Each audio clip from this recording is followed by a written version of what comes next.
Hello students, welcome to Kapil Commerce classes. We have already started our class 12th accountancy marathon series in which we are covering both RBSC and CBSE syllabus. कुछ classes आपकी हो चुकी थी, financial statement of companies, common size comparative, and in last class हमने क्या cover किया था, accounting ratios के फॉर्मूले. आज अपन कवर करेंगे अकाउंटिंग रेशियोज के practical question. Exam oriented questions हैं सारे, दोनों के लिए बहुत ही ज़्यादा फायदेमंद हैं, आरबीएससी वाले बच्चों के लिए भी और सीबीएसई वाले बच्चों के लिए भी. ये क्वेश्चंस सारे फॉर्मूले की कवरेज रखेंगे. कुछ 10 से 12 क्वेश्चंस निकाले हैं मैंने आपके लिए, काफ़ी अच्छे क्वेश्चंस हैं. आप इन क्वेश्चंस को करोगे तो आपके एग्जाम ओरिएंटेड प्रैक्टिस हो जाएगी अकाउंटिंग रेशियो चैप्टर की. अब आपको क्या करना है, एक बार ये वीडियो देखनी है, साथ में क्वेश्चन सॉल्व करने हैं. उसके बाद एक बार आपको फिर घर पे दोबारा से क्वेश्चन सॉल्व करने हैं. ये जो पीडीएफ है जिसमें क्वेश्चंस हैं, ये आपको प्रोवाइड करवा दी जाएगी टेलीग्राम चैनल पे. आपको डिस्क्रिप्शन में लिंक मिल जाएगा टेलीग्राम चैनल का, आप वहाँ से टेलीग्राम चैनल ज्वाइन करो और आपको ये पीडीएफ नोट्स की क्वेश्चंस की फ्री ऑफ कॉस्ट प्रोवाइड करवाई जाएगी. अगर किसी बच्चे ने पुरानी वीडियो नहीं देखी है रेशियो वाले चैप्टर की, तो आप ये वीडियो स्किप करो, पहले पुरानी वीडियो देख कर आओ और देन ये अकाउंटिंग रेशियो के क्वेश्चन प्रैक्टिस वाली वीडियो आपको देखनी है. ठीक है, अब स्टार्ट करते हैं बिना किसी देरी के अकाउंटिंग रेशियो के क्वेश्चन प्रैक्टिस. ओके, देखिए फर्स्ट क्वेश्चन है आपका, a company has a liquid ratio of 1.5. Company का लिक्विड रेशियो कितना है, 1.5. करंट रेशियो कितना है, 2. एंड इन्वेंट्री टर्नओवर रेशियो कितना है, 6 टाइम. 3 रेशियो के फॉर्मूले आ गए, liquid, current and inventory turnover. It had total current assets of rupees 8 lakh. Find out annual sale if good are sold at 25% profit on cost. क्या निकालना है आपको, annual cell निकालनी है कंपनी की अगर सामान 25% के प्रॉफिट पर बेचा जाए तो. मैम क्या इसमें करंट असेट करंट लायबिलिटी कुछ नहीं निकालना, निकालना सब पड़ेगा आपको इन वर्किंग नोट. ठीक है, स्टार्ट करते हैं. जो इन्फॉर्मेशन हमको गिवन है, क्या दे रखा है आपको, करंट रेशियो. करंट रेशियो कितना दे रखा है, 2. क्या फॉर्मूला होता है, current assets upon current liability. Current asset कितने दे रखे हैं आपको क्वेश्चन में, 8 लाख. कितने दे रखे हैं, 8 लाख. फॉर्मूले में पुट करिए, करंट लायबिलिटीज निकालिए. 8 lakh divided by 2 is equals to current liability that is 4 lakh. आपकी करंट लायबिलिटी कितनी आ गई, यहाँ पे 4 लाख आ गई. ठीक है, अब देखो आपको क्या दे रखा है, लिक्विड रेशियो दे रखा है कितने का, 1.5. लिक्विड रेशियो का फॉर्मूला क्या होता है, current assets minus inventory minus prepaid expenses upon current liability, जो कि दे रखा है आपको 1.5. और आपको पता है कि करंट लायबिलिटीज कितनी है आपकी, that is your 4 lakh is equals to 1.5. Current asset भी आपको पता है 8 लाख. का पोर्शन में प्रीपेड की कोई बात ही नहीं हुई है, तो प्रीपेड को स्किप कर देंगे, मान लेंगे कि कोई प्रीपेड एक्सपेंसेस एग्जिस्ट ही नहीं करते हैं. इन्वेंट्री को माइनस कीजिए और इन्वेंट्री की वैल्यू निकालो, कितनी आएगी, 8 lakh minus inventory is equals to 4 lakh into 1.5. Solve करेंगे, आंसर आ जाएगा आपका inventory 2 lakh. 8 lakh minus 6 lakh, 4 lakh into 1.5 कितना होता है, 6 lakh is equals to inventory. आपके पास इन्वेंट्री कितना आ गया, 2 लाख. 2 लाख आपका क्या आ गया, इन्वेंट्री आ गया. ठीक है, अब देखो लिक्विड रेशियो और करंट रेशियो की मदद से आपने इन्वेंट्री की वैल्यू निकाल ली, जो कि है आपकी 2 लाख. अब आपको क्या दे रखा है, इन्वेंट्री टर्नओवर रेशियो दे रखा है. क्या फॉर्मूला होता है इन्वेंट्री टर्नओवर रेशियो का, cost of revenue from operation upon average inventory. लिखो फॉर्मूला आईटीआर का, inventory turnover ratio, cost of revenue from operation divided by average inventory. ऊपर हमने इन्वेंट्री निकाला, एज्यूम करेंगे उसी को क्या हम average inventory, that is your 2 lakh rupees. अभी आपको cost of revenue from operation मालूम नहीं है। ITR आपको पता है कितना दे रखा है 6 टाइम्स। तो cost of revenue from operation आपका आ जाएगा यहाँ से 12 लाख। कितना आ गया 12 लाख। 12 लाख क्या निकल गई COGS निकल गई, cost of revenue from operation. आगे पढ़िए क्वेश्चन। आपको एनुअल सेल निकालनी है, ठीक है, हम सेल निकाल देंगे। सेल क्या होती है COGS प्लस GP। COGS हमें पता है कितना है 12 लाख आ गया। GP भी हमें पता है क्या है 25% है किसका कॉस्ट का। तो 12 लाख का 25% कितना होगा 12 lakh into 25%, that is your 3 lakh. Sale कितनी आ जाएगी आपके पास 12 लाख प्लस 3 लाख, आंसर आ गया 15 लाख। देखिए एक क्वेश्चन में आपको 4 से 5 फॉर्मूले याद करवा दिए। Current ratio, liquid ratio, average inventory और इन्वेंट्री टर्नओवर रेशियो, और यहाँ आपको COGS और GP भी पता चल गया, ठीक है। ऐसा क्वेश्चन आएगा आपके एग्जाम में, तो आपको पहले स्टेप बाय स्टेप करना है, ओके। चलिए नेक्स्ट क्वेश्चन की तरफ बढ़े।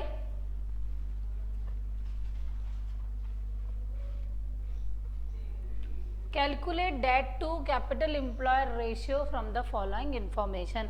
नाम ही बता रहा है रेशियो का, उसका फॉर्मूला क्या हो सकता है। सेकंड क्वेश्चन देखिए, डेट टू कैपिटल एम्प्लॉयड, जब फॉर्मूला ही खुद बता रहा है क्वेश्चन। देखो डेट अपॉन कैपिटल एम्प्लॉयड किसका फॉर्मूला हो गया डेट टू कैपिटल एम्प्लॉयड। 2 मतलब जो 2 के बाद वैल्यू लिखी हुई है वो डिनोमिनेटर में आएगी, और 2 से पहले जो लिखी हुई है वो न्यूमरेटर में आएगी। तो debt upon capital employed. Debt क्या होता है बच्चों, डेट वो होता है जो पैसा आपने उधार ले रखा है, ठीक है, बाहर से जो आपने उधार ले रखा है। और कैपिटल एम्प्लॉयड मतलब बिजनेस को चलाने के लिए जो आपने कैपिटल लगाई है बिजनेस में, वो क्या है कैपिटल एम्प्लॉयड। अब चाहे वो बाहर से ली हो चाहे अंदर से ली हो, मतलब उधारी का पैसा हो या फिर बिना उधारी का पैसा हो, मालिकों का पैसा भी आ जाएगा और उधार का पैसा भी आ जाएगा, ठीक है। क्वेश्चन में आपको 8% डिबेंचर्स दे रखे हैं, साफ साफ पता चल रहा है ये क्या होते हैं आपके डेट होते हैं। तो लिख दीजिए 7,50,000 की तो डेट है आपके पास। कैपिटल एम्प्लॉयड कैसे निकालेंगे हम, जितनी भी कैपिटल बिजनेस में लगी हुई है उसे ऐड कर देंगे। कितनी लगी हुई है, देखो डिबेंचर्स ने लगाए हैं 7.5 लाख, तो 7,50,000 तो आपकी आउटसाइड डेट है। शेयर होल्डर फंड्स मतलब इक्विटी वाला पैसा आ गया, कितना है 15 लाख। क्या इसमें करंट लायबिलिटीज आएंगी, अरे मैम कैसी बातें कर रही हो, करंट लायबिलिटी थोड़ी आती है डेट में, है ना। करंट लायबिलिटी वो लायबिलिटी जो करंट ईयर में पेबल है, बिजनेस चलाने के लिए जो पैसा आपने लिया है वो करंट लायबिलिटी में नहीं आता है। किधर से आएगा, डिबेंचर, लॉन्ग टर्म फंड जो होते हैं वो, और शेयर होल्डर फंड्स जो मालिकों का पैसा है वो, दोनों को ऐड कर देंगे। क्या आ जाएगा आपका कैपिटल एम्प्लॉय, कि बिजनेस में कितनी कैपिटल आपने एम्प्लॉय की हुई है, लगाई हुई है, कितनी आ गई, टोटल कर देंगे दोनों का 22,50,000 आएगा। तो 7,50,000 को हम डिवाइड करेंगे 22,50,000 से, क्या आंसर आएगा आपका 1/3। कितना आएगा 1/3, क्या बोलते हैं इसे 0.33:1, that is your debt to capital employed ratio. Got it, काफी इजी क्वेश्चन था ये तो। अब आगे चलते हैं third question. Calculate GP ratio from the following information. क्या निकालना है आपको, जीपी रेशियो। क्या फॉर्मूला होता है जीपी रेशियो का, GP is equal to gross profit upon net sale into 100, GP upon net sales into 100। आगे बढ़िए क्वेश्चन, आपको इन्वेंट्री टर्नओवर रेशियो दे रखा है 6 और आपको एवरेज इन्वेंट्री भी दे रखा है 4 लाख। मतलब क्वेश्चन क्या चाहता है, आप COGS निकालो, फिर उसमें क्या करो प्रॉफिट जोड़ दो, सेल आ जाएगी, सेल से क्या निकाल देना, GP निकाल देना, ठीक है। कर देंगे क्वेश्चन, चलो करते हैं। निकालेंगे क्या, working note number 1, inventory turnover ratio is equal to COGS upon average inventory. After putting the values in the formula what will you get, आपको क्या मिल जाएगा COGS। देखो इन्वेंट्री टर्नओवर रेशियो दे रखा है आपको 6 टाइम, COGS हमें निकालना है, हम निकाल देंगे। एवरेज इन्वेंट्री हमें दे रखा है कितना 4 लाख। COGS कितना आ गया आपका 24 लाख। कितना आ गया COGS 24 lakh. Working note number 2 बनाएंगे क्योंकि हमें COGS से काम ही नहीं है, हमें क्या चाहिए, देखो 25% ऑन कॉस्ट दे रखा है, तो sale is equal to COGS plus GP, और GP कितना है 25% ऑफ COGS। यहाँ पे हम वैल्यूज पुट करेंगे, COGS कितना है 24 लाख, 24 लाख का 25% कितना होता है 6 लाख। कितना होता है 6 लाख। इसे ऐड करेंगे आएगा 30 लाख। ये क्या हो गई आपकी सेल। क्वेश्चन में रिटर्न्स के बारे में कुछ नहीं दिया हुआ, तो इसी को क्या मान लेंगे हम net sale. GP upon net sales into 100 is equal to GP ratio. फॉर्मूले में वैल्यूज को पुट कीजिए।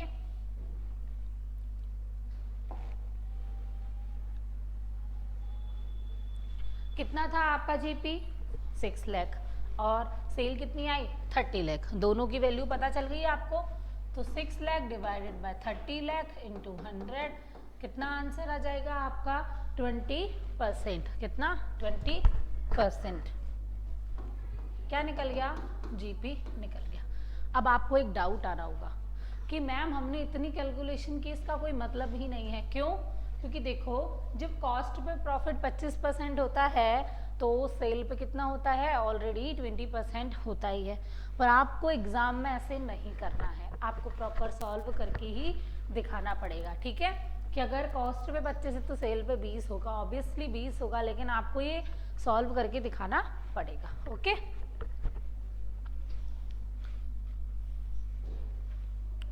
नेक्स्ट क्वेश्चन देखेंगे। देखो ऐसे क्वेश्चंस भी कभी कभी एग्जामिनर आपसे पूछ लेता है, जब वो आपको जानबूझकर अच्छे नंबर देना चाहता है ना, तो वो आपसे ऐसे क्वेश्चन पूछेगा, रिड्यूस और इंक्रीज वाले क्वेश्चन। ऐसा नहीं है कि ये क्वेश्चन एग्जाम में नहीं आते, कभी कभी एग्जामिनर ऐसे क्वेश्चन भी पूछ लेगा, तो आपको छोड़ के नहीं जाने हैं, पढ़ने हैं। बहुत ईजी है, जब आप इन्हें पढ़ोगे आपको ऐसा लगेगा अरे तो बहुत ज़्यादा ईजी है। तो स्टार्ट करें। 4th क्वेश्चन देखिए, करंट रेशियो कंपनी का कितना है 2:1। ये हमें नहीं बताता तो भी हम क्या मानते हैं, आइडियल करंट रेशियो 2:1 ही मानते हैं। State giving reasons which of the following transaction would improve, reduce और नॉट चेंज द रेशियो। कुछ हमें रीजंस बताइए कि इन ट्रांजेक्शन्स के होने पे क्या हमारा रेशियो इम्प्रूव होगा या हमारा रेशियो डिक्रीज होगा या फिर हमारा रेशियो चेंज नहीं होगा। आ जाइए, first transaction goods purchase on credit. जब आप सामान उधार खरीदते हो एंट्री क्या करते हो, purchase account debit to creditor. कितना 40,000। आपने सामान उधार खरीदा, purchase account debit to creditor, कितना 40,000। क्या होगा इससे, करंट रेशियो आपका क्या हो जाएगा, डिक्रीज हो जाएगा। जब हम गुड्स क्रेडिट पे परचेज करते हैं तो आपकी क्या बढ़ गई, करंट लायबिलिटी बढ़ जाती है। क्या बढ़ जाती है, करंट लायबिलिटी बढ़ जाती है। दूसरा आपका करंट असेट भी बढ़ जाता है। कैसे बढ़ेगा आपका करंट असेट, देखिए जब आप सामान खरीदोगे स्टॉक आएगा, स्टॉक क्या होता है आपका करंट असेट, वो भी इंक्रीज, लायबिलिटी भी इंक्रीज, तो current ratio will automatically decrease हो जाएगा। तो आपका करंट रेशियो क्या हो गया, डिक्रीज हो जाएगा। ठीक है, नेक्स्ट पॉइंट देखिए, sale of furniture 8,000 at a loss of 2,000। आपके पास एक असेट है जिसका नाम क्या है, फर्नीचर। कितने का है वो, 8,000 का बेचा है आपने, एट अ लॉस ऑफ 2,000, मतलब उसकी वैल्यू कितनी हो रही थी, 8,000 का फर्नीचर आपने एट अ लॉस ऑफ 2,000 पे बेचा है, मतलब 6,000 का क्या हो गया है आपको, अभी भी क्या हुआ है, इंक्रीमेंट हुआ है। जो आप फर्नीचर बेचोगे तो फर्नीचर जाएगा तो वो करंट असेट नहीं है, वो तो नॉन करंट असेट है, लेकिन क्या आएगा, पैसा आएगा। क्या आएगा, पैसा आएगा। तो करंट असेट आपके क्या हो जाएंगे, बढ़ जाएंगे। क्या करंट लायबिलिटी बढ़ेगी घटेगी, क्या, कोई चेंज नहीं होगा। क्यों, क्योंकि आपने असेट को बेचा है। असेट क्या होता है आपका, नॉन करंट असेट है ये फर्नीचर, असेट आपका फर्नीचर नॉन करंट असेट है, तो इसका करंट रेशियो से कोई लेना देना ही नहीं है। लेकिन इसको बेचा तो कैश आया, लेकिन कैश तो करंट असेट है। तो अब क्या हो जाएगा आपका, will improve the current ratio. आपका करंट असेट ऊपर ज़्यादा आ जाएगा, मान लेते हैं ऊपर करंट असेट पहले 40,000 था, अब कितना हो जाएगा 46,000 हो जाएगा। तो ऑब्वियसली हम डिवाइड करेंगे तो कुछ ज़्यादा ही आएगा, पहले 2:1 था, अब ज़्यादा आ जाएगा 2.2 2.3 कुछ ऐसे आ जाएगा। ठीक है, तो फर्नीचर बेचने पर हमें क्या हो गया, करंट रेशियो इम्प्रूव हो गया। नो मैटर कि फर्नीचर लॉस पे बेचा है चाहे प्रॉफिट पे बेचा है, ऐसा तो आया ही है ना। ठीक है, नेक्स्ट पॉइंट देखते हैं, cash receive from trade receivable. आपको डेटर से पैसा मिला कितना, 15,000। डेटर्स किसका पार्ट है, करंट असेट का। कैश किसका पार्ट है, करंट असेट का। पहले बुक में असेट का नाम डेटर था, अब डेटर हटके असेट का नाम क्या हो गया, कैश। करंट रेशियो में कोई भी चेंज नहीं आएगा। ठीक है, दोनों ही करंट असेट का पार्ट है। पहले भी डेटर्स 15 थे, डेटर्स का नाम कट हो गया, वो क्रेडिट हो गए, अब क्या बन गया, कैश आ गया। तो देखो नाम ही तो बदला है, अमाउंट तो उतनी पहले 15,000 थी और अभी भी 15,000 ही है, तो नो चेंज। ठीक है, डेटर घट गए, कैश बढ़ गया, दोनों ही 15,000 से घटे बढ़े हैं और दोनों ही हमारे करंट असेट्स का पार्ट होते हैं। तो there is no change in current ratio. इस एक्टिविटी से आपके करंट रेशियो पर कोई इफेक्ट नहीं आया है।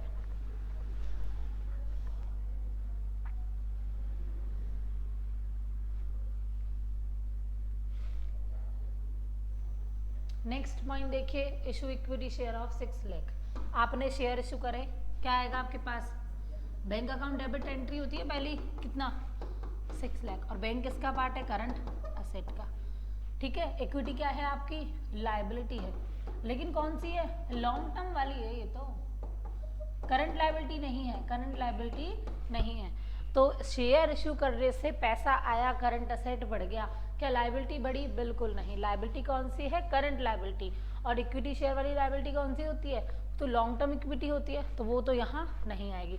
तो शेयर इशू करने से लायबिलिटी नहीं बढ़ी है, करंट लायबिलिटी नहीं बढ़ी है, लेकिन कौन सा असेट बढ़ गया, करंट असेट तो बढ़ गया। शेयर इशू करोगे, in the lieu of issuing share, public क्या देगी, आपको पैसा देगी, तो आपके पास कैश या बैंक का बैलेंस तो बढ़ जाएगा। तो यहाँ पे क्या हो जाएगा, आपका करंट रेशियो इम्प्रूव हो जाएगा। अगर अकेला असेट बढ़ रहा है, रेशियो इम्प्रूव होता है, अगर अकेली लायबिलिटी बढ़ रही है तो रेशियो डिक्रीज होता है। दोनों ही बराबर रेट से घट रहे हैं, बढ़ रहे हैं, कुछ नहीं होता है। आया समझ में, ठीक है। नेक्स्ट क्वेश्चन की ओर बढ़ते हैं, that is your question number 5।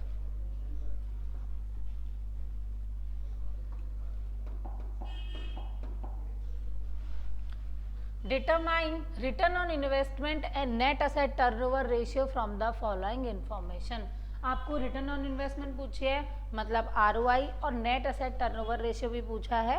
ठीक है, दोनों रेशियो पूछे हैं। सबसे पहले निकालेंगे हम ROI। फॉर्मूला क्या होता है ROI का, रिटर्न ऑन इन्वेस्टमेंट, कि जितना आपने इन्वेस्ट किया है ना उस पर आपको क्या रिटर्न मिलती है।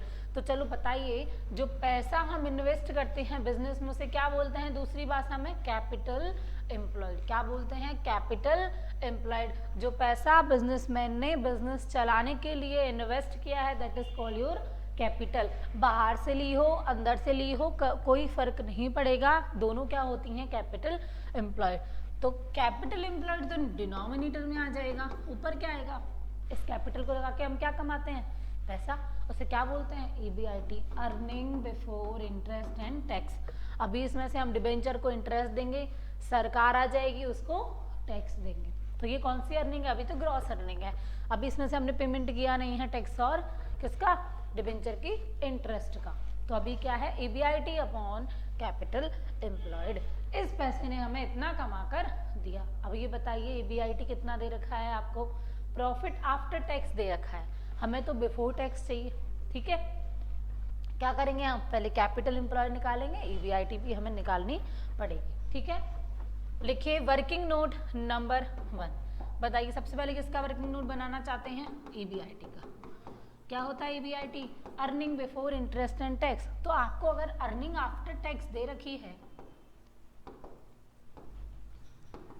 टैक्स अगर दे रखी है, कितनी है, 6 लाख, और टैक्स की रेट दे रखी है आपको कितनी, 40%, तो इसे डिवाइड कर दो किससे, 40% से।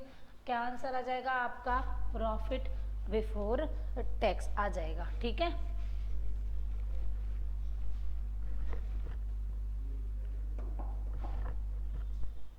तो अर्निंग बिफोर टैक्स कितना आ जाएगा आपके पास, ये कितना है, ये 60% है वैल्यू, तो आपके पास बिफोर टैक्स कितना आ जाएगा, 10 लाख आ जाएगा। आपको इसे किससे डिवाइड करना है, 60% से। क्यों डिवाइड किया, क्योंकि ये जो 6 लाख है ना, वो टैक्स हम माइनस करके है, और टैक्स की रेट कितनी है, 40%। अब मान लेते हैं आपकी कमाई हुई है 100 रुपये, 40 रुपये का टैक्स है, तो ये 60 क्या हो गया आपका, रिमेनिंग प्रॉफिट आफ्टर टैक्स। तो यही तो दे रखा है, तो ये 60 क्या है, ये 100% हो गया, 40% टैक्स हो गया, रिमेनिंग पार्ट 60%। ये 60% की वैल्यू आपको गिवन है। आप क्या निकाल सकते हो, इसमें 40% प्लस करके 100% निकाल सकते हो। कैसे निकालेंगे, हमने 6 लाख को डिवाइड करा 60% से। What is your answer, 10 lakh. तो प्रॉफिट बिफोर टैक्स आ गया हमारे पास 10 लाख का। क्या प्लस करेंगे, अभी तो इंटरेस्ट भी तो प्लस करना है, क्योंकि हमें भी आईटी चाहिए होता है। तो अभी हमारे पास पीबीटी आया है 10 लाख, उसमें इंटरेस्ट को जोड़ दो, और इंटरेस्ट है कितनी हमारे पास, 15% debenture of 20 lakh, 10 lakh loan और 20 lakh, 12% preferential capital 30 lakh, equity share capital 40 lakh, reserve and surplus 10 lakh, सेल दे रखी है, और आपको सेल्स रिटर्न भी दे रखी है। इंटरेस्ट किस पर देते हैं, क्या हम प्रेफरेंस पे इंटरेस्ट देते हैं क्या, नहीं। इक्विटी पे नहीं, किस पे देंगे, डिबेंचर पे देंगे, और बैंक लोन पे देंगे। बैंक लोन पे इंटरेस्ट कितनी जाएगी, 20 लाख का 10% कितना होता है, 2 लाख। और किस पर जाएगी, डिबेंचर पर। 20 लाख का 15% कितना होता है, 3 लाख। तो टोटल इंटरेस्ट कितनी हो गई, 5 lakh. Profit before interest and tax that is EBIT कितना हो गया, 15 लाख। कितना हो गया, 15 लाख। फॉर्मूले में पुट कर दो, EBIT कितना, 15 लाख। अभी तो कैपिटल एम्प्लॉयड भी निकालनी है। कैपिटल एम्प्लॉयड क्या होता है, वो पैसा जो आपने बिजनेस को चलाने के लिए लगाया हुआ है। क्या लगाया हुआ है, डिबेंचर से उधार लिया है आपने, तो क्या आ जाएगा कैपिटल एम्प्लॉयड में, देखो working note number 2। Working note number 2 लिखिए। क्या आएगा आपके पास, सबसे पहले 15% डिबेंचर कितने दे रखे हैं, 20 लाख।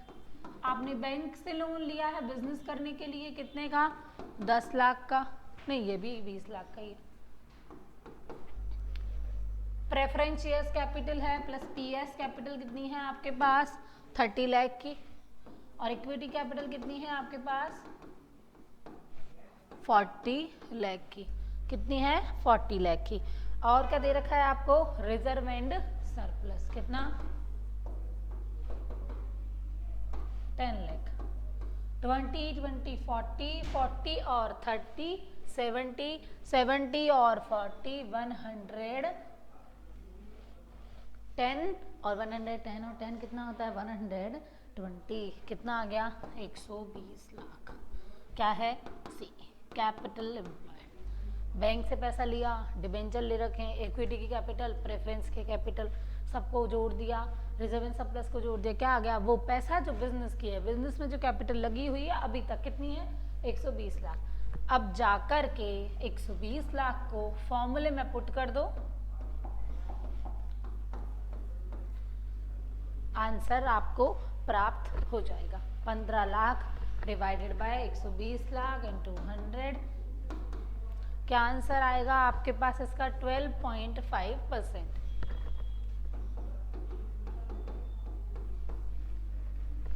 ठीक है, ये था आपका ROI। अब क्या निकालेंगे, क्वेश्चन अभी खत्म नहीं हुआ है। और क्या पूछा है क्वेश्चन में, नेट असेट टर्नओवर रेशियो, वो भी निकाल देंगे।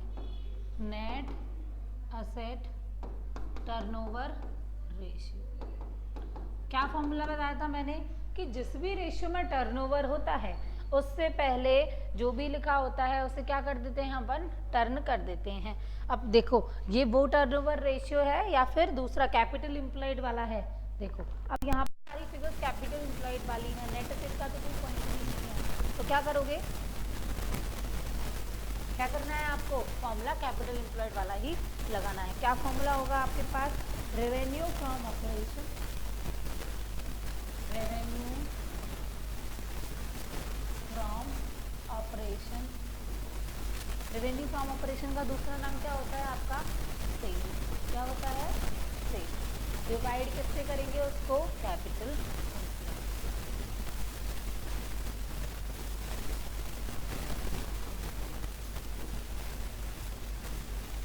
Revenue from operation, next sale कितनी है, 3 करोड़ 75 लाख, रिटर्न कितनी है, 16 लाख, माइनस करेंगे कितना आ जाएगा, 3 करोड़ 50 लाख।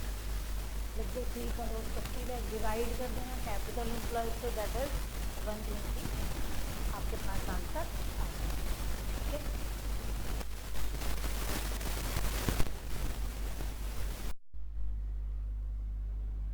नेक्स्ट क्वेश्चन की ओर बढ़ते हैं।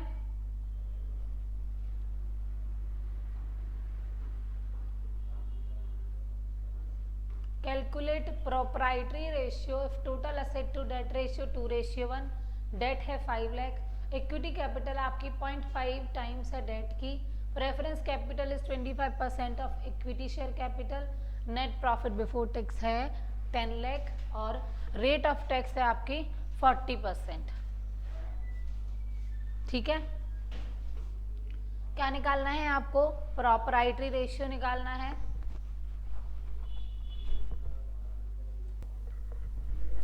क्या निकालना है नेक्स्ट आपको, प्रोप्राइटरी रेशियो। देखिए अब प्रोप्राइटरी रेशियो मतलब जो मालिक होते हैं बिजनेस के वो, उनके साथ प्रेफरेंशियल्स भी और रिजर्व्स भी।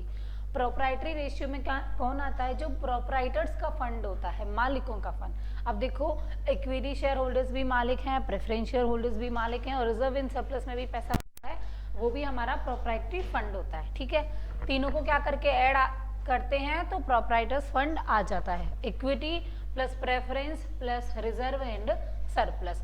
अब देखो ना हमें यहाँ इक्विटी पता है, ना प्रेफरेंस पता है, ना रिजर्व एंड सरप्लस पता है, लेकिन हमें यहाँ डेट पता है और डेट से क्या निकलेगा, असेट। असेट का कुछ पार्ट है जो इक्विटी है और इक्विटी का कुछ पार्ट है जो प्रेफरेंस है। तो बस हम स्टेप बाय स्टेप इसको कैलकुलेट करते जाएंगे। अब देखिए कैसे करेंगे क्वेश्चन स्टार्ट। सबसे पहले हमसे पूछा क्या है, प्रोप्राइटरी रेशियो, तो लिखिए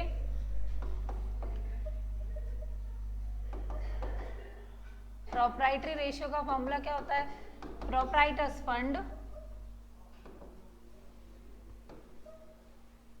upon total assets, upon total asset, कि जो टोटल असेट है हमारे बैलेंस शीट में, जो असेट साइड का टोटल है, टोटल असेट, उसमें से कितना हिस्सा क्या है, प्रोप्राइटर्स का है, कि जो असेट है उसमें से कितना हिस्सा किसका है, प्रोप्राइटर्स का है, इक्विटी कैपिटल और रिजर्व्स एंड प्रेफरेंस कैपिटल। ठीक है, अब देखिए हमें ना प्रोप्राइटर्स फंड का कुछ पता है, ना ही हमें टोटल असेट का कुछ पता है, पर क्या हम निकाल सकते हैं, बिल्कुल निकाल सकते हैं। कैसे निकालेंगे, हमें डेट दे रखी है 5 लाख की, देखिए कितनी दे रखी है डेट, 5 लाख की, और हमें टोटल असेट अपॉन डेट का रेशियो दे रखा है 2:1, मतलब 2/1। यहाँ से हमें डेट पता है तो टीए अपॉन डेट कितनी है, 5 लाख, 2/1, हमें टोटल असेट तो पता चल गए कितने हैं, 10 लाख के। तो फॉर्मूले में ऊपर क्या आएगा वो तो हमें पता चल गया, क्या 10 लाख टोटल असेट में यहाँ आ जाएगा, तो लिख दीजिए जाके कितना, 10 लाख। ठीक है, लेकिन अभी आपको क्या नहीं पता है, प्रोप्राइटर्स फंड नहीं पता है, कोई बात नहीं, निकाल देंगे। कैसे निकालोगे, देखो equity capital, equity share capital, line to line पढ़ते जाइए, कितनी है, 0.5 ऑफ डेट, 0.5 ऑफ का मतलब मल्टीप्लाई, डेट का मतलब कितना है, 5 लाख, 5 लाख का 0.5 कितना है हमारा, इक्विटी है, क्या आ जाएगा, 2,50,000 हमारी इक्विटी आ गई।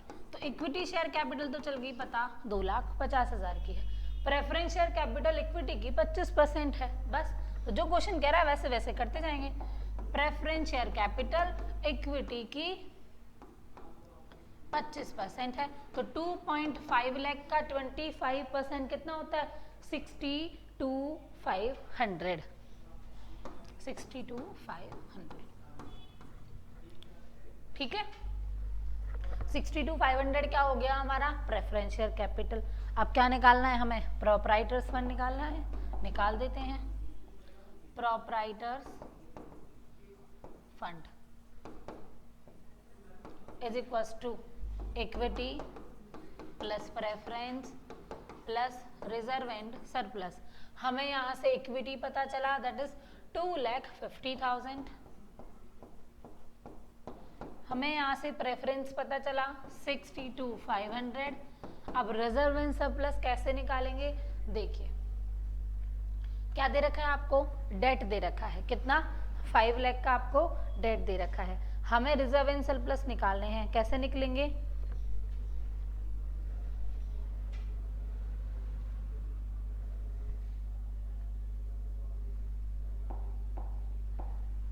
नेट प्रॉफिट बिफोर टैक्स दे रखा है आपको कितना?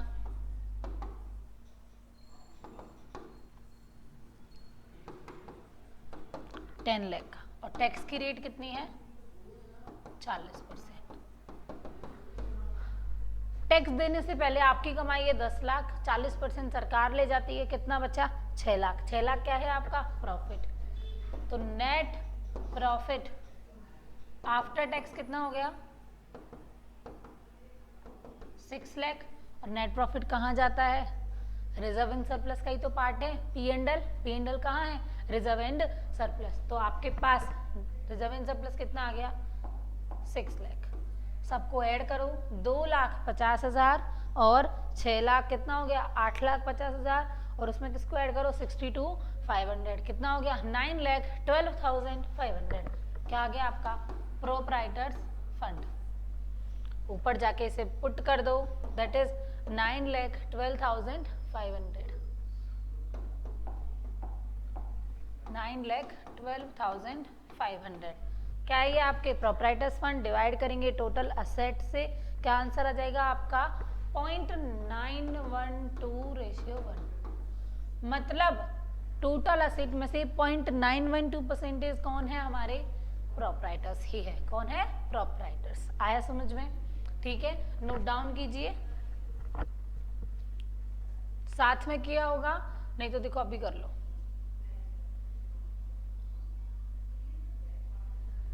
वीडियो पॉज करके नोट डाउन कर लीजिए।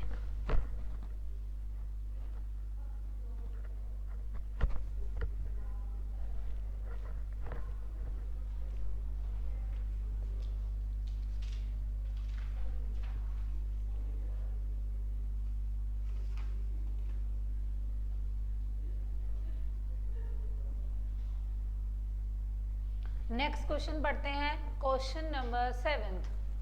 क्या दे रखा है आपको? From the following information calculate interest coverage ratio. Interest coverage ratio का फॉर्मूला क्या होता है? Net profit before interest and tax upon interest on long term debt. ये फॉर्मूला समझाया था, तब क्या बताया था? ICR फॉर्मूला क्या होता है? Net profit before interest and tax. किससे डिवाइड करेंगे इसको? Interest on long term debt. Long term debt पे हमारी जो इंटरेस्ट होती है, क्या ये फॉर्मूला क्या है? समझाना क्या चाहता है ये कि जो आपके यहाँ इंटरेस्ट निकलती है, जो आपको पे करनी होती है, जो आप लॉन्ग टर्म फंड्स मार्केट में से लेते हो ना, डिवेंचर इशू करके या बैंक से लोन लेके, उस पर क्या देना पड़ता है आपको? मंथली या ईयरली क्वार्टरली इंटरेस्ट पे करना पड़ता है। वो जो इंटरेस्ट है वो आप कहाँ से कवर करोगे? तो भाई हम इंटरेस्ट को नेट प्रॉफिट से कवर करेंगे। कौन से नेट प्रॉफिट से? जो हमें बिजनेस में बिजनेस करने से निकलता है। सेल करेंगे, फिक्स कॉस्ट को माइनस करेंगे, वेरिएबल कॉस्ट को माइनस करेंगे, क्या आता है? Net profit before interest and tax. उसमें से ही क्या करते हैं हम? इंटरेस्ट को माइनस करते हैं। तो हम किस में से इंटरेस्ट को कवर कर रहे हैं? कि हमारे EBIT में से इंटरेस्ट को कवर किया जा रहा है। अब देखो हमें आफ्टर दे रखा है, देखो फॉर्मेट क्या होता है, फॉर्मेट क्या होता है कि हमारे पास EBIT आता है, मतलब EP एक ही बात है, वो हमें दे नहीं रखा, उसमें से हम इंटरेस्ट को माइनस करते हैं, वो हमें दे रखा है डिबेंचर का 9%, तो 8 लाख का 9% कितना होता है 72,000। फिर क्या आता है हमारे पास EBT, उसमें हम क्या माइनस करते हैं टैक्स, टैक्स कितना दे रखा है आपको, टैक्स की रेट है आपके 25%, कोई बात नहीं, क्या आ जाता है प्रॉफिट आफ्टर टैक्स, कितना वो आपको दे रखा है, कितना 7,50,000। अब मुझे ये बताइए, ये 100% होता है, इसमें से टैक्स का 25%, तो ये कितना बचा 75%। अगर 75% इज इक्वल टू 7,50,000 है, तो 100% इज इक्वल टू क्या हो जाएगा 10 लाख, और 10 लाख का 25% कितना होता है 2,50,000। रिवर्स कैलकुलेशन कर दो, इसको इसमें प्लस कर दो, 10 लाख माइनस 72,000 आपका क्या आ जाएगा 9 लाख समथिंग, आपका क्या आ जाएगा profit before interest and tax. आया समझ में, ठीक है। तो 10 लाख माइनस 72,000 है, प्लस कर दो, रिवर्स कैलकुलेशन करेंगे तो 10,72,000, ये क्या आ गया profit before interest and tax. कुछ नहीं, आपने बस रिवर्स कैलकुलेशन करी, जो प्रॉफिट आफ्टर टैक्स दे रखा था वो कितना है 7,50,000, वो किसके बराबर है 75% के बराबर। 100% निकालने के लिए उसका हमने 75% से ही डिवाइड कर दिया। देखो दोबारा देखो एक बार, प्रॉफिट आफ्टर टैक्स है 7,50,000, जो कि कितना है 75% है किसी का, किसका है अपने आप आंसर आ जाएगा, 10 लाख का 75% है, और ये 10 लाख क्या हो गया आपका प्रॉफिट बिफोर टैक्स। इसमें हमने इंटरेस्ट को जोड़ दिया, profit before interest and tax आ गया। अब हमें इंटरेस्ट भी पता है और हमें प्रॉफिट भी पता है। इंटरेस्ट कितनी है 72,000 देनी है, 10,72,000 में से देनी है, बस क्या निकालेंगे 10,72,000 अपॉन 72,000, कितना आ गया 14.89 टाइम्स, आंसर आ गया 14.89 टाइम्स। वीडियो पॉज करके नोट डाउन कीजिए।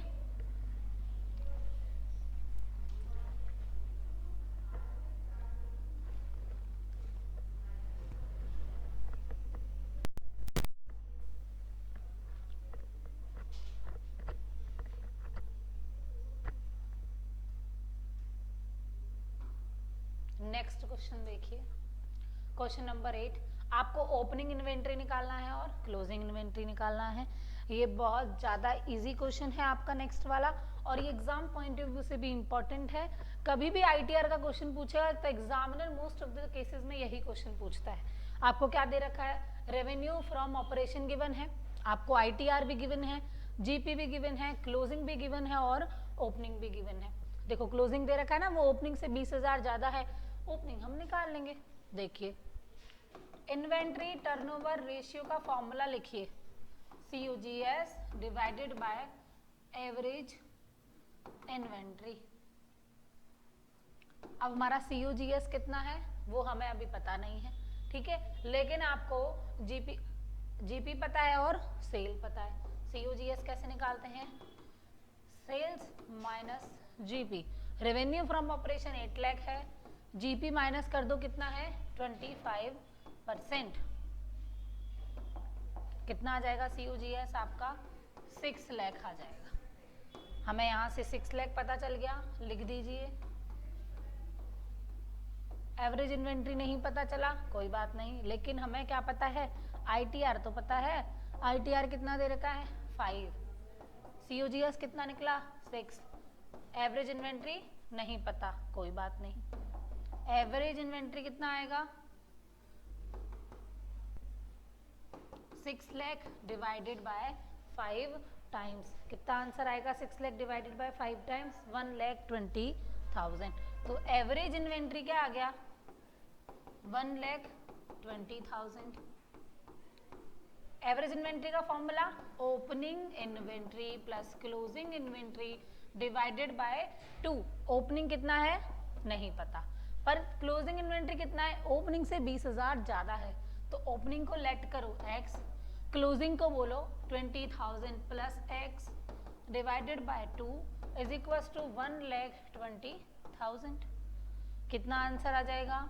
2x plus 20,000 divided by 2 is equal to 1,20,000। यहाँ से क्या पता चला आपको कि x is equal to 2x, 2 को कॉमन ले लो, x प्लस 10,000 अपॉन 2, 2 से 2 कैंसिल, 1,20,000। x कितना आ जाएगा?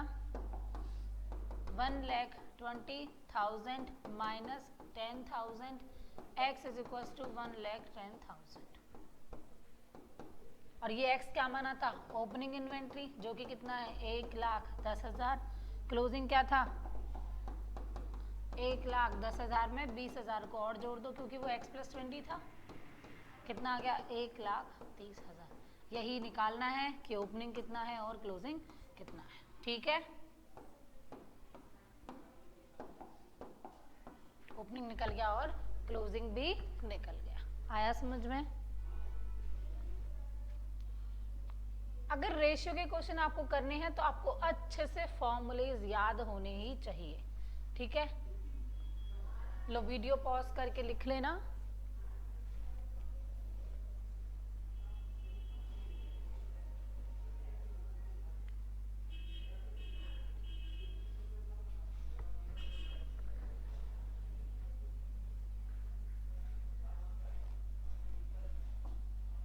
नेक्स्ट क्वेश्चन देखिए, question number 9। Working capital turnover ratio निकालना है। फॉर्मूला क्या होता है? अगर कोई भी रेशियो है उसके आगे पीछे वर्किंग लगा हुआ है तो जिससे भी पहले टर्नओवर लिखा हुआ है क्या लिख देना? उसको नीचे लिख देना। तो नीचे लिख दो working capital. Working capital turnover ratio का फॉर्मूला क्या हो गया? Revenue from operation, revenue from operation upon working capital. अब आपको रेवेन्यू फ्रॉम ऑपरेशन कैसे निकालना है? देखिए, रेवेन्यू फ्रॉम ऑपरेशन मतलब सेल। कैश रेवेन्यू फ्रॉम, आपको कैश सेल दे रखी है। Cash revenue from operation given है 1,30,000 का। Credit revenue from operation given है आपको 3,80,000 का। रिटर्न्स फ्रॉम रेवेन्यू मतलब आपको कुछ सेल्स रिटर्न दे रखी है, कितने की? 10,000 की। तो उनको माइनस कर देना, क्या आ जाएगी? नेट सेल्स आ जाएगी। यही तो चाहिए होती है। रेवेन्यू फ्रॉम ऑपरेशंस मतलब नेट सेल्स। नेट सेल्स आपको आ गई कितना? 3,80,000 माइनस 10,000 370 प्लस 34 प्लस 1 5। तो आपका रेवेन्यू फ्रॉम ऑपरेशन तो आ गया कितना? 5 लाख। अब क्या निकालना है आपको? वर्किंग कैपिटल, वो भी निकाल देंगे। ये हो गया आपका वर्किंग नोट नंबर 1। अब निकालेंगे हम वर्किंग नोट नंबर 2। देखिए, लिक्विड असेट्स दे रखे हैं आपको 1,40,000 के। लिक्विड असेट दे रखे हैं आपको 1,40,000 की। करंट लायबिलिटी भी दे रखी है आपको 1,05,000 की। और आपको इन्वेंट्री भी दे रखा है कितने का? 90,000 का। क्या पता चल रहा है आपको इससे? कि हमें ये लिक्विड असेट रेशियो का फॉर्मूला लगवाएगा। लिक्विड रेशियो का फॉर्मूला क्या है? Current asset minus inventory divided by current liability. Liquid asset हमें दे रखे हैं डायरेक्ट ही कितने? 1,40,000 के। मतलब यहाँ हमारे पास इनको क्या बोलते हैं अपन? लिक्विड असेट अपन करंट लायबिलिटी। करंट असेट पता नहीं है लेकिन हमें इन्वेंट्री पता है 90,000 का। करने पर क्या आएगा? 1,40,000। इसका मतलब हमारे पास जो करंट असेट है वो कितने हैं? 140 plus 90 that is 2,30,000। Current liability आपको ऑलरेडी पता है कितनी? 1,05,000। और वर्किंग कैपिटल का फॉर्मूला क्या होता है? Current assets minus current liability. Asset कितने हैं? 2,30,000, 2,30,000 माइनस कितना? 1,05,000। कितना आ जाएगा आपके पास 1,25,000, 1,25,000। क्या आ गई आपकी वर्किंग कैपिटल। वर्किंग कैपिटल 125 आ गई। ऊपर जाइए फॉर्मूले में ऐसे पुट कर आइए। फॉर्मूला कहाँ लिखा था हमने, ये रहा। वर्किंग कैपिटल कितनी आई 1,25,000। रेवेन्यू फ्रॉम ऑपरेशन कितना आया 5 lakh. 5 lakh upon 1,25,000 4 times. What is your answer, working capital turnover ratio का आंसर क्या आ गया 4 टाइम्स। ओके,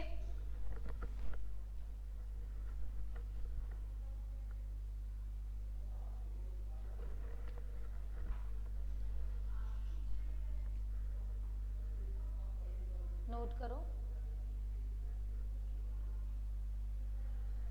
नेक्स्ट क्वेश्चन देखेंगे अपन, question number 10। Calculate debt equity ratio from the following information. जहां टोटल असेट दे रखे हैं 350, आपको डेट दे रखी है 250, सीएल करंट लायबिलिटी दे रखी है 80,000। अच्छा ये बताइए डेट इक्विटी रेशियो का फॉर्मूला क्या है, long term debt upon equity. What is the formula of date equity ratio, long term debt upon equity. Date equity ratio long term debt upon equity.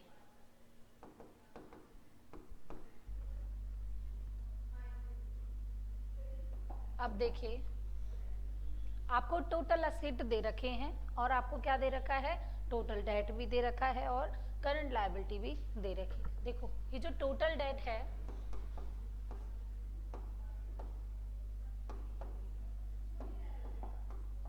Total date कितना है 2,50,000। हमें तो सिर्फ long term debt चाहिए, तो इसमें से जो शॉर्ट टर्म है that is your current liability, उसे क्या कर दो माइनस कर दो। करंट लायबिलिटी कितनी गिवन है आपको 80,000 की। तो 2,50,000 में से अगर मैं 80,000 को माइनस कर देती तो आंसर क्या आ जाएगा 1,70,000। ये क्या आ गया आपका टोटल लॉन्ग टर्म डेट आ गया। लॉन्ग टर्म डेट में जाके लिख दो 1,70,000। नेक्स्ट देखिए वर्किंग नोट नंबर 2 में क्या लिखेंगे,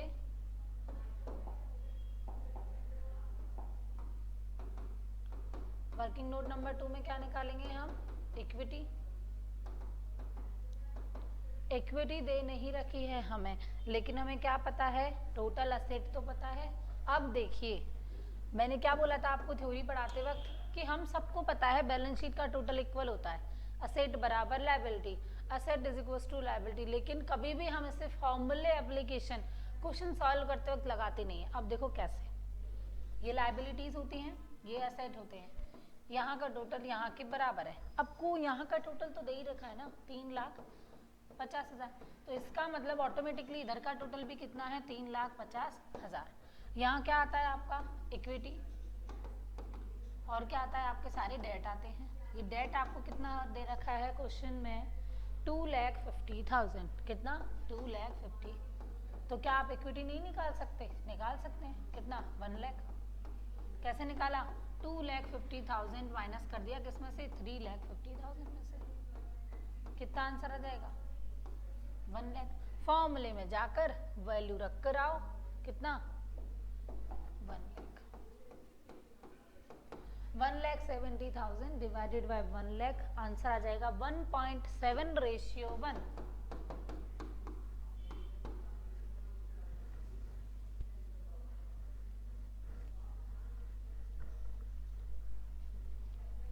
ठीक है,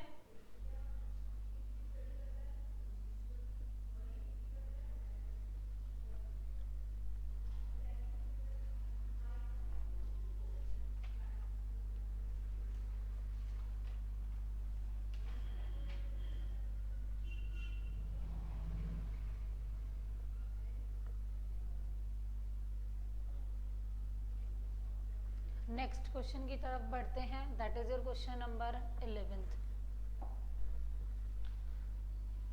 from the given information calculate the following. क्या निकालना है आपको, cost of revenue from operations, opening and closing inventory, quick asset मतलब लिक्विड असेट्स, करंट असेट, और इंफॉर्मेशन दे रखी है आपको कि इन्वेंट्री टर्नओवर रेशियो कितना है आपका 6 टाइम्स है। कितना दे रखा है 6 times. Inventory at the end 6000 more than the inventory in the beginning. अगर बिगनिंग में x है तो क्लोजिंग में कितना है x plus 6000। Closing inventory opening से 6000 ज्यादा है बस। Revenue from operation all credit कितना दे रखा है 2,40,000। आपको क्या दे रखा है रेवेन्यू फ्रॉम ऑपरेशन कितना 2,40,000। जीपी दे रखा है 25% on cost. Current liability 80,000, quick ratio 0.8 ratio 1। Step by step चलेंगे। आपको कॉस्ट दे रखी है, मान लेते हैं कितनी 100। फर्स्ट कॉस्ट मान लेते हैं आपकी कितनी है 100, जो कि दे रखी है। रेवेन्यू फ्रॉम ऑपरेशन आपको अभी हम निकालेंगे कितना है, देखो रेवेन्यू फ्रॉम ऑपरेशन कितना दे रखा है आपको 2,40,000। आपको सेल्स दे रखे हैं, लेकिन आपको क्या चाहिए COGS चाहिए, cost of revenue from operation. इसमें से क्या कर दो जीपी को माइनस कर दो, लेकिन जीपी किस पर है कॉस्ट पर है, कोई बात नहीं। तो अगर कॉस्ट 100 है तो जीपी कितना है आपका 25% ऑन कॉस्ट। इसका मतलब सेल कितनी है आपकी 125% है। इसका मतलब ये जो सेल दे रखी है 2,40,000 ये कितना है आपके 125% के इक्वल है। किसके इक्वल है 125% के। आपको इसे 100 पर लाना है तो क्या करो 2,40,000 को 125 से डिवाइड करके 100 से मल्टीप्लाई कर दो, आंसर आएगा 1,92,000। ये क्या है आपकी 100%, और 100% ही क्या थी कॉस्ट थी, और हमें क्या चाहिए होती है कॉस्ट ही चाहिए होती है। तो हमें cost of revenue from operation तो मिल गया। क्यों निकाला है हमने ये, क्योंकि हमें इन्वेंट्री टर्नओवर के फॉर्मूले में क्या चाहिए COGS चाहिए। ठीक है, अब लिखते हैं V point. What is second point क्या है आपका inventory turnover ratio is equal to cost of revenue from operation upon average inventory. आपके पास इन्वेंट्री टर्नओवर 6 है, cost of revenue from operation 1,92,000 है। एवरेज इन्वेंट्री आप ज्ञात कर सकते हो किससे, ऐसे average inventory is equal to 192,000 divided by 6, that is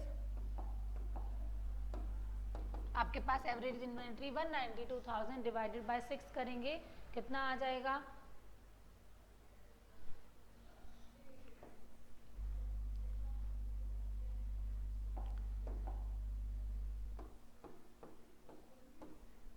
32,000। ठीक है, एवरेज इन्वेंट्री का फॉर्मूला पता है opening inventory plus closing inventory divided by 2, ये हमें पता ही है 32,000 आया है। हम इसे सॉल्व करेंगे। Opening plus closing is equal to 64,000। Opening कितना है x, क्लोजिंग कितना है x प्लस 6,000, तो कितना आ गया 64,000। 2x is equal to 64,000 minus 6,000 कितना आया x is equal to 58,000 upon 2 29,000। और क्लोजिंग स्टॉक कितना आ जाएगा आपके पास, ये तो हो गया ओपनिंग स्टॉक, क्लोजिंग कितना आ जाएगा 29,000 प्लस 6,000 होता है आपका 35,000। आपके पास ओपनिंग इन्वेंट्री आ गया, आपके पास क्लोजिंग इन्वेंट्री आ गया। ठीक है, थर्ड पॉइंट क्या है, आपको क्विक रेशियो दे रखे हैं। क्विक रेशियो कितना है quick asset upon current liability. Quick asset आपको क्विक रेशियो कितना गिवन है 0.80 upon 1। Quick asset upon current liability, quick asset हमें पता नहीं है लेकिन हमें करंट लायबिलिटी पता है 80,000 की, तो कोई बात नहीं। करंट लायबिलिटी कितनी है 80,000, तो क्विक असेट कितना आ जाएगा 80,000 इंटू 0.80, तो आपके पास क्विक असेट्स हमारे पास कितने आ जाएंगे 64,000 के। कितना आ गया 64,000। अब क्या निकालना है आपको, करंट असेट निकालना है। करंट असेट का डायरेक्ट ही फॉर्मूला नहीं दे रखा है, लेकिन आपको ये पता है क्विक असेट कैसे निकलते हैं। करंट असेट में से इन्वेंट्री हम जब माइनस कर देते हैं तो हमारे पास क्विक असेट आ जाते हैं। 64,000 हमें पता है, करंट असेट हमें पता नहीं है। इन्वेंट्री अभी हमने निकाला है कितना, 35,000। क्लोजिंग इन्वेंट्री लेंगे, याद रखना है। देखिए 64,000 में प्लस करो 35,000, करंट असेट आ जाएगा आपके पास इन दोनों को ऐड करके कितना, 99,000। चारों पॉइंट निकल गए। हमें करंट असेट चाहिए थे, हमें क्विक असेट्स चाहिए थे, ये भी निकल गए। और हमें क्या चाहिए था, ओपनिंग एंड क्लोजिंग इन्वेंट्री चाहिए था, वो भी निकल गया। ये रहा आपका क्लोजिंग इन्वेंट्री 35, ये रहा आपका ओपनिंग इन्वेंट्री। और क्या चाहिए था, cost of revenue from operation, वो भी निकल गई अपनी कितनी, 1,92,000।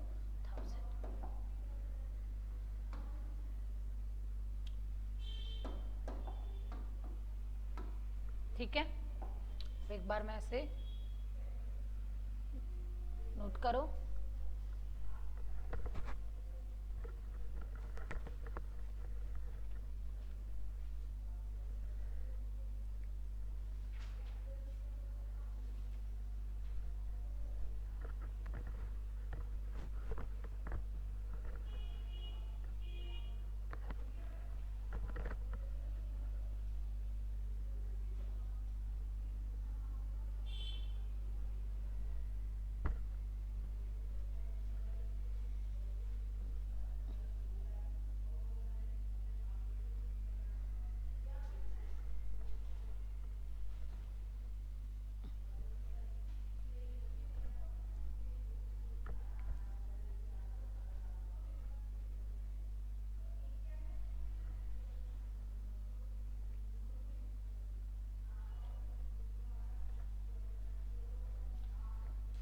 Moving forward to our next question, question number 12। ये लास्ट क्वेश्चन है और ये सेम क्वेश्चन है इंक्रीज और डिक्रीज वाला।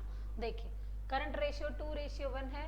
1.2 states that with reason which of the following transaction with increase, decrease और नॉट चेंज द रेशियो। ऐसे कौन से ट्रांजेक्शन हैं जिनसे रेशियो चेंज होगा, घटेगा या बढ़ेगा, या फिर चेंज बिल्कुल भी नहीं होगा। देखिए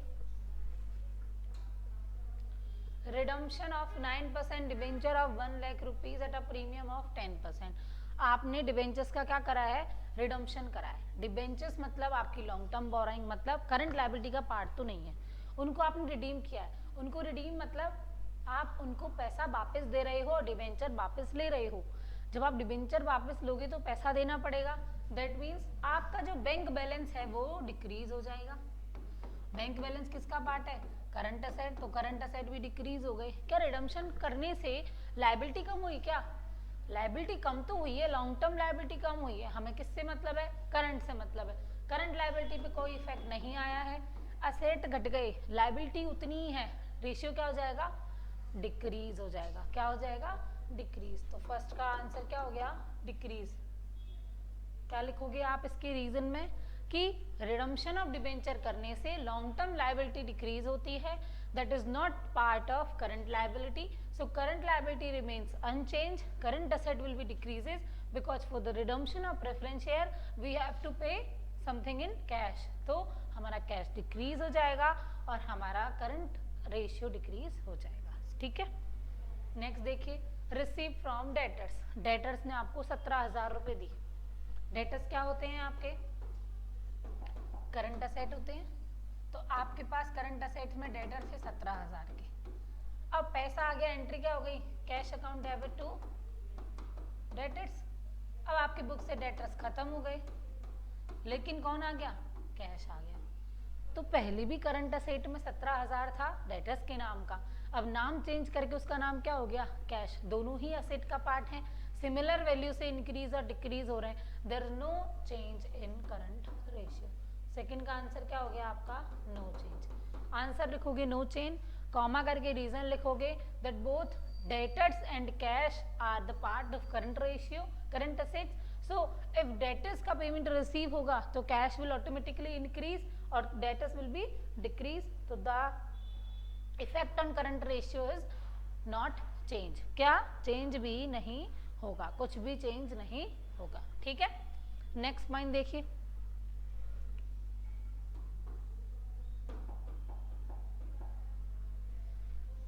issue 2 lakh equity share to the vendors of machinery.